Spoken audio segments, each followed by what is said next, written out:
Boom! What's going on, everybody? I am Logan, the 64th Gear Jammer Skeele, and this is Toy Talk. Chevrolet, they made some awesome looking cab overs back in the day. And here's another cab, the one you've been waiting for. You know what this one is, a 6-foot steel tilt cab.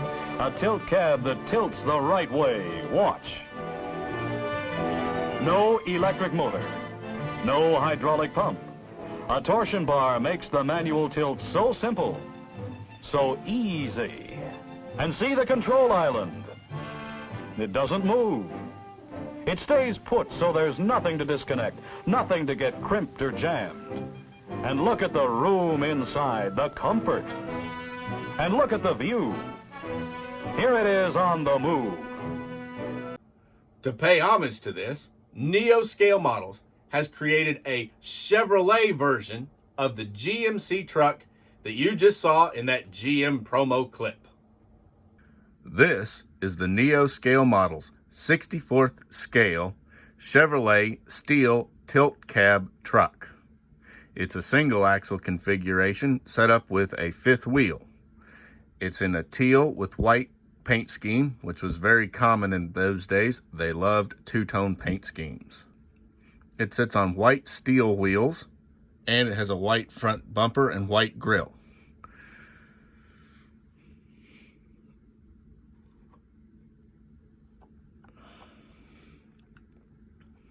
It comes mounted in a display case where it has a clear plastic lid and a black plastic base.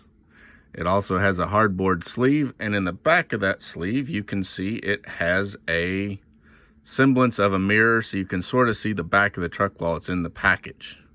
However, if you want to take this out of the package, it just simply has two screws holding the base. And that's what I'm going to do. I'm going to take it out and show it all off. Sliding it out of the sleeve, you can see that nice display case, so you can set this guy on your shelf without it ever getting any dust on it. In 1960, Chevrolet came out with the tilt cab in a 60, a 70, and an 80. The difference is the weight ratings. They had the same wheelbases.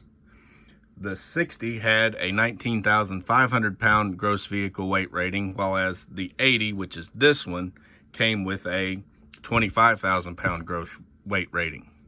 Also, the 60 had a standard inline 6-cylinder engine, whereas the 80 had the standard engine of a Workmaster V8 that put out 230 horsepower.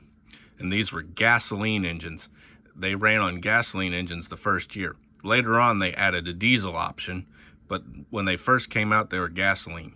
Of course, in the 50s and through the 60s, gasoline was actually still pretty common in all of your heavy-duty trucks.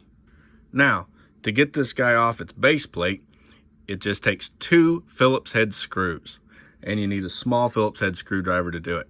But make sure you put pressure between the base plate and the frame. That way you don't break any parts off, any little detail parts, because many of those parts are small, they are resin parts, and I don't want you to break any of them. The cab is resin, however, that frame is die cast, and that frame is very sturdy. It won't bend or snap like a resin frame would, making this truck a very small, limited run, but a durable model at the same time. Bringing it up here, if you can see, it has the 80 markings right there above that mirror bracket on the door and underneath the bar between the wind wing and the regular window. And it's also got the Chevrolet badge right behind the door handle on that panel behind the door. Those two parts are photo etched parts. The mirrors, the air horns, and the roof lights, they are actually all resin parts. The wheels on this guy are steel painted wheels. They're painted white, as you can see. 5-hole in the rear and 6 holes up front. It has duals on the rear axle, and they ride on a very nice vintage tread. Turned over, you can see that tread. Also, you can see the rear axle has a very nice differential detail and a drive shaft connecting it to the transmission. It's got spring suspension on the axle, which was standard in these days.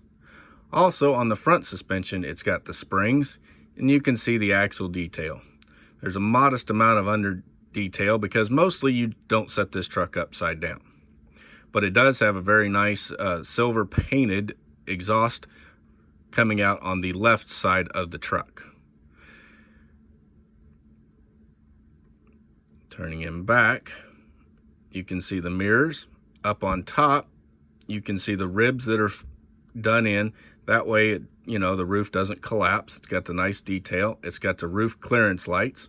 It's also got the dual air horn bell on the driver's side.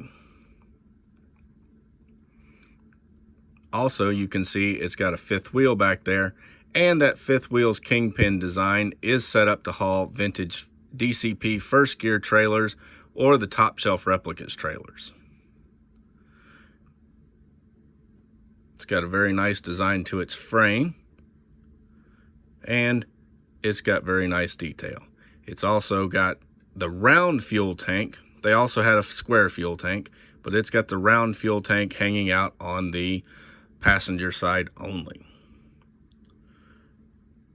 To the back, you can see the license plate, brake lights, and it's got the two air lines and the electrical line to hook up to the truck. It's also got a simple back windshield. Turning it to the passenger side, it's got basically the same detail as on the driver's side. It's got that photo etched part on the back of the panel, and that says Chevrolet behind the door handle, and it's got the 80 up there on the door. It's got door handles, mirrors, and it's got the turn indicators there, and they painted those turn indicators amber or orange actually. Turning it to the front, you'll see it has that beautiful stamped steel grille replicated very nice with the word Chevrolet tampoed on it.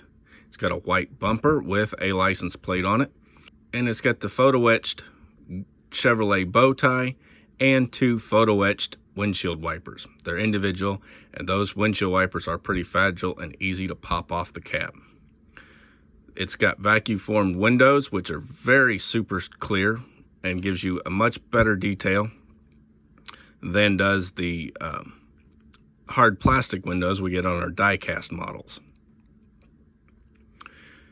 The headlights are the dual headlight design. Later, this truck was offered with single round headlights, but this one has the dual headlight design, and it has individual dual headlights in it. All in all, Neo did a great job with this truck.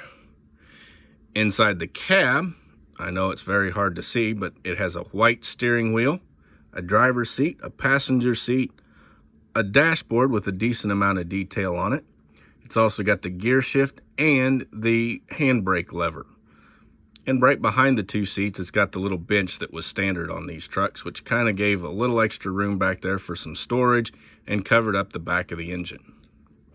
Also, on the back side of the truck, behind the cab, you can see the latch mechanism that holds the cab down, and you can see a modest amount of a V8 engine detail. Not a lot, but just enough to give you the idea there's an engine under there. Being a resin design, the cab doesn't tilt on this guy, but that's okay because we got a few other vehicles that have tilting cabs, so we can show off an engine being worked on. And let's face it, guys, most of us never open the hoods. We put these trucks out on our shelves and just look at them. Or you could just leave this guy in its display case. That way it never gets dusty. Now, to show you what it looks like with a trailer hooked up, I've got one of these top shelf replicas livestock trailers here. This is a little bit later than the 1960 because they made a 70s model trailer. However, it's not a problem with this cab because Chevrolet made this cab well into the 70s. It was offered as one of their models. Doesn't that look nice? Neo scale models, steel Chevrolet 80 tilt cab truck. Single axle road tractor configuration. And that is the top shelf replicas 40-foot vintage livestock trailer. The trailer doesn't come with the truck, but it does look nice hitched up to it. Do you remember when cab-over trucks ruled the highways? State and federal length laws made it necessary for the truck makers to shorten the length of the cab as much as possible. So, the cab-over engine became the highway standard. And that lasted up until the 90s when the long hoods finally took completely over after some changes to the length laws. The long hoods, though, they're only standard in North America and Australia. The rest of the world, though, they still rely on cab-over engine trucks to supply the goods to their industry and shops. Neo-scale models, they make limited production runs to add collectability to their models. Only the most discerning of collectors will add one of these trucks to their collection.